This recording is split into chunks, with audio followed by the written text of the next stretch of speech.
Hello and welcome to episode 23 of our Commonwealth Story Hour. Woo! Dissecting fiction, uncovering past reality. Today, I have Chen Peng, the insurance worker, Fatima, the housewife, and Tianyi, our book publisher.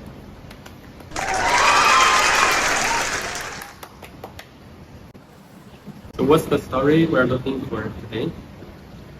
Today we will look at Stuffy by Malaysian Lokman Hakim.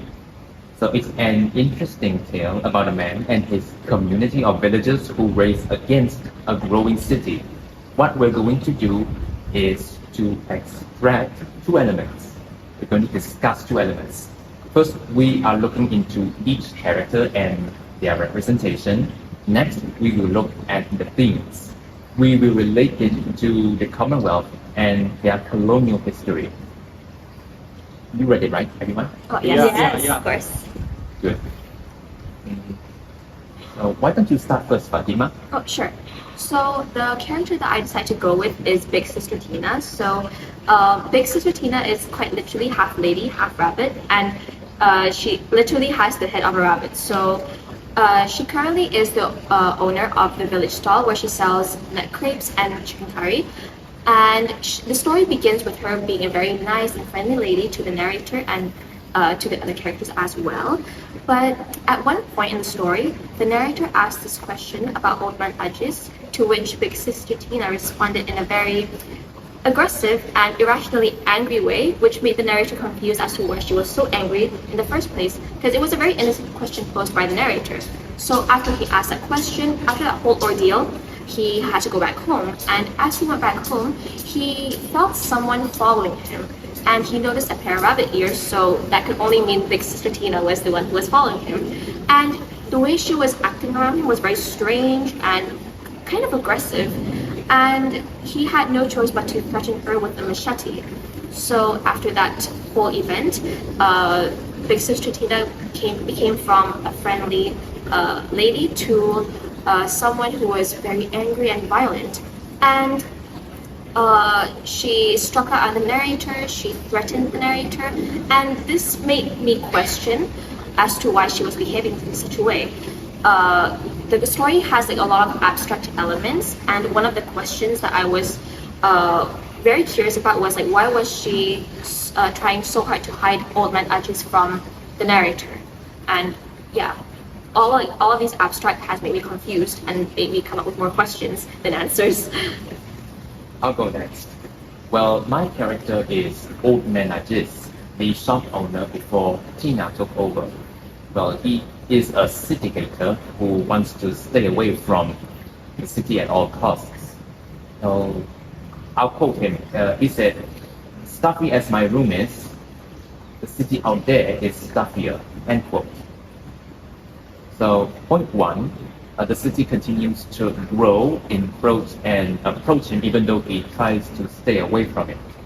He represents an indigenous community who meets another group under a flag. Then these people claim the indigenous lands as belonging to that flag. Ajis, in my view, acknowledges the city for existing, even though he hates it so much and wants to be left alone. These are communities or tribes who rather stay away than fight with the colonialists for eternity. Alright, so I'll go next. So the character that I'll be talking about is Rustin. He knows the contractor, who is the son of Ajis, and we'll know that few people know where Ajis lives, right? But it seems like he is pretty sure where Ajis lives, and he goes directly to his house and keep knocking his door. And at first, Ajis didn't recognize him, but Rustin was shocked because when he saw the appearance of Ajis. And after a brief conversation, he goes directly to his purpose, which is to invite Ajis to go to the city with him. And then, of course, it was rejected by Ajis, right? So then Rustin got mad. He feels annoyed, and he warns Ajit that the village is going to be demolished, and he just ends up the conversation and leave to pack food. I'll go back to Rosdan first. He is, I think, is a symbol for a guy who serves his elder. His relationship in this story is better than other people who visited him in the past. Because he took the initiative to go to the old man himself when no one else did. You know, when people back then, when you consult your chiefs to talk or give the news, it's kind of like that. It's kind of like that relationship. Yeah. So I wanted to talk about me, the narrator and the main character. So in my view, it might be Ajit's son. So all of his children are in the city, and one of them is a contractor. However, none of others were mentioned. Yeah. Yeah. That's a good point. What a nice analysis. Yeah. And anyway, the narrator left the city because it was boring and wanted to save a few people left. And I think him being the narrator fits well because he knows about the village, he knows the old man and the old man and big sister. Yeah. Yeah.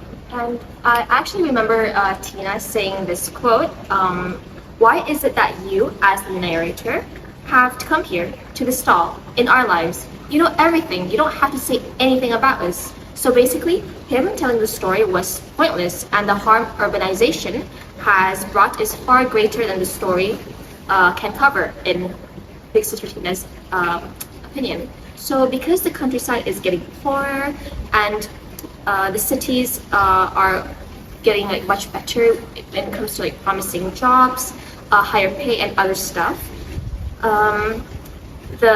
Many people are starting to leave behind the countryside in hopes for better prospects in the cities, and the flavor of the country life will no longer be in existence.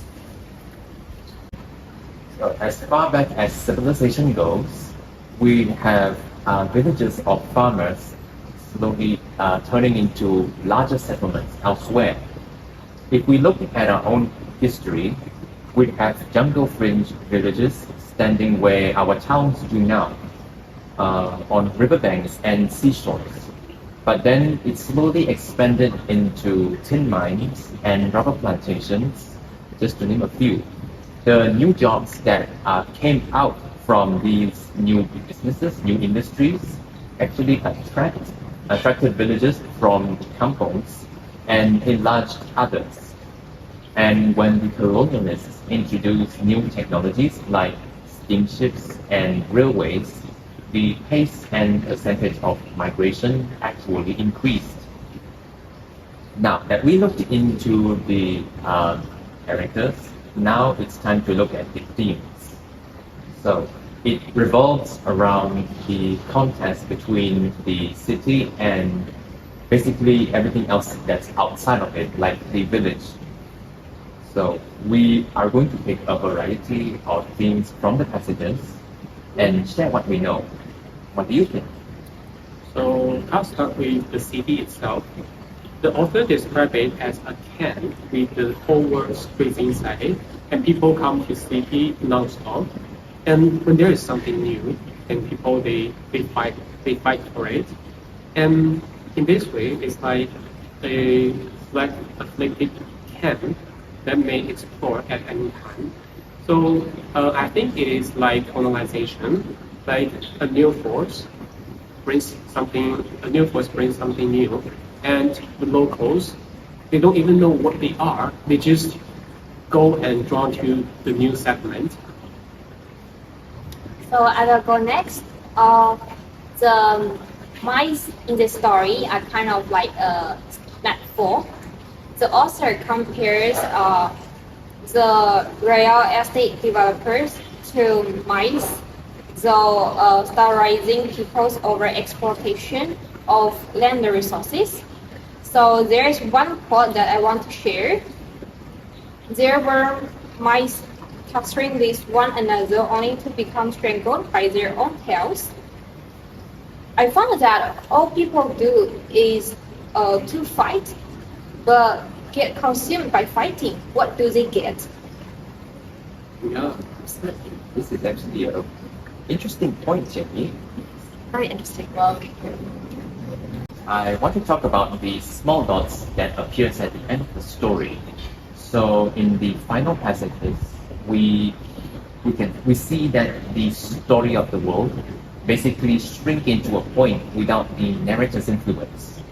For me, it means that the world would be so oversimplified that it's impossible to extract the details. So there is no colonial subject or colonizer, no nations, and no communities. We are essentially clueless or aghast before what is oversimplified. Therefore, we cannot find meaning or purpose in things. The world would be is a singularity in perception because there is nothing to navigate it for us. So what I'd like to talk about would be the machete. So I was actually quite shocked to see the existence of machete in the story because I thought it was going to be an innocent story, but I didn't think it was going to have a bloody ending at the end. So the machete, there were three times that the machete was introduced throughout the story. The first time was when the narrator had to threaten Tina after she followed him. The second time was when the machete was broken in half.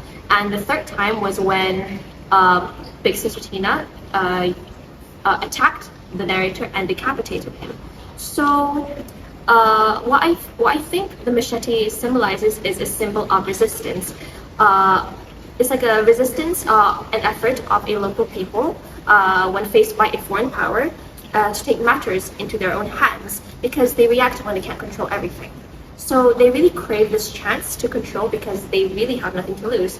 And another point that I like to add would be that the machete, which is known as the parang in Malay, is a weapon characterized by its sharp curved blade. So it's basically like a bigger version of a knife. So while the parang's primary usage is to cut and carve trails and skin and chop meat, the machete can also be used as a form of self-defense. So, and furthermore, a lot of Malay households would have the machete or parang in their household as a form of decoration or display, and not actually used as a weapon. Therefore, the fact that it was used in the story meant serious implications for all the characters, such as Big Sister Tina, as she believes that the reason why they are in such a predicament in the first place, why they are in the stuffy city in the first place, is because of the narrator. If the narrator hadn't been in the story, they could have changed, possibly, the dimensions and trajectory of the story, and possibly save the village and the stall. So that is all that I've got to say about the machete. And yeah. Well, thank you, Fatima. This is finally the end of our Commonwealth Story Hour, episode 23. Thank you so much for watching. Hope you learned something new. Happy reading! Thank you. Thank you.